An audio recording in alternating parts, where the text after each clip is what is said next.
Você conhece alguém que ficou dependente do crack? Assunto muito debatido ultimamente, mas afinal de contas, o que é a dependência do crack? O crack é uma substância derivada da cocaína que surgiu para popularizar esta droga. Surgiu nos grandes centros dos Estados Unidos em 1984. Na década de 90 chegou ao Brasil e rapidamente se popularizou.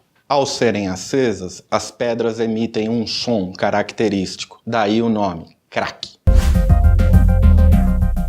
O crack é fumado e rapidamente atinge o sistema nervoso central. Os seus efeitos começam em 10 a 15 segundos e duram por cerca de até 5 minutos. Esse rápido início e término do efeito faz com que o usuário tenda a repetir várias e várias vezes o uso. Logo após os efeitos acabarem, o usuário sente uma forte depressão, angústia e fissura, o que leva ele imediatamente a ter um forte desejo de consumir mais droga. Quanto mais rápido o início de ação de uma substância e mais rápido o término dele, maior o poder viciante dessa substância. E no caso do crack, esses efeitos são muito rápidos. Mas afinal de contas, quais são esses efeitos? O crack é uma droga estimulante do sistema nervoso central e seus efeitos são excitação, aumento da energia e um aumento do estado de alerta, intensa sensação de prazer, euforia e uma grande sensação de poder.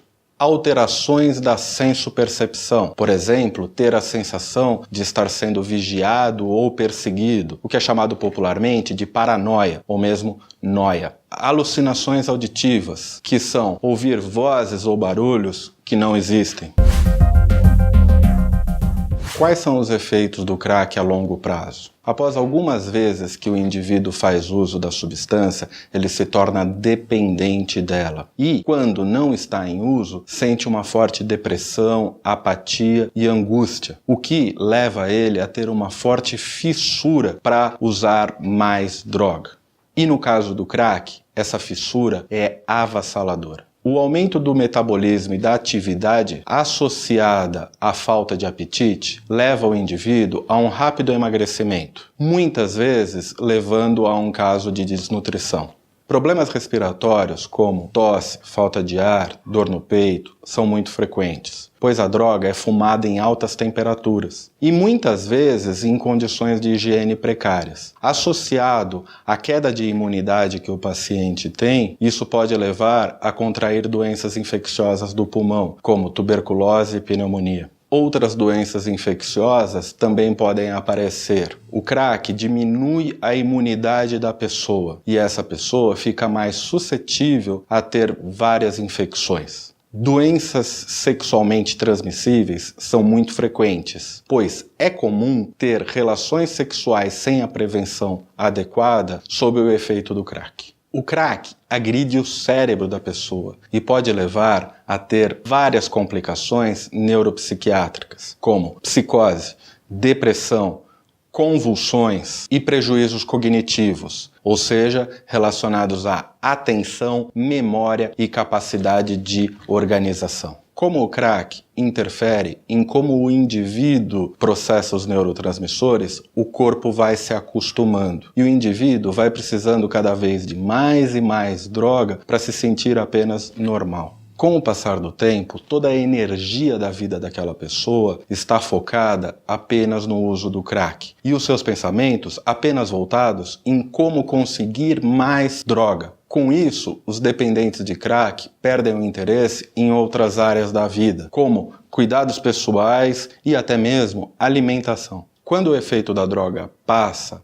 o usuário sente uma forte depressão e angústia e faz com que ele possa fazer qualquer coisa para conseguir mais substância. Às vezes, a angústia e o desespero é tão intenso que a pessoa comete suicídio. Como podemos perceber, estamos diante de uma droga extremamente potente e que causa danos graves à saúde do indivíduo. Trata-se também de um problema de saúde pública e social. Muitas vezes, o usuário perde a sua capacidade de gerir a própria vida. E isso requer que seja tomada uma atitude de uma equipe de saúde junto com a família do paciente para levá-lo para uma internação involuntária. Porém, há muitos mitos em relação a essa doença. Não é verdade que o crack não tem tratamento e que um usuário será sempre um usuário, como muitas vezes eu já ouvi por aí. Alguns precisarão de um acompanhamento psicológico, de enfermagem, outros precisarão de medicamento e um tratamento psiquiátrico especializado. Outros ainda vão precisar de uma internação em um hospital dia, onde ele passa o dia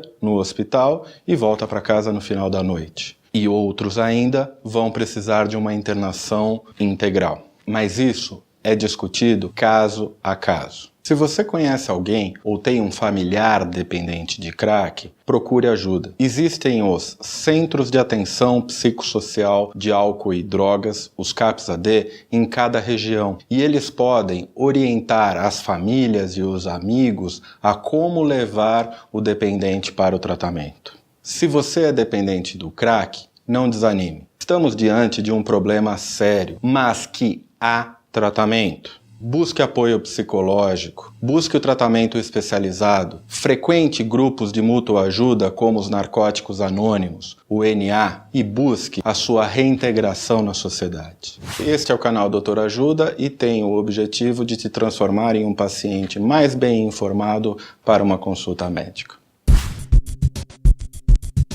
Você sabia que aproximadamente 5 milhões de brasileiros já fumaram crack ao menos uma vez na vida? E que 45% deles experimentaram a droga antes dos 18 anos de idade? Por isso, a prevenção e conversar sobre o assunto ainda é a melhor alternativa.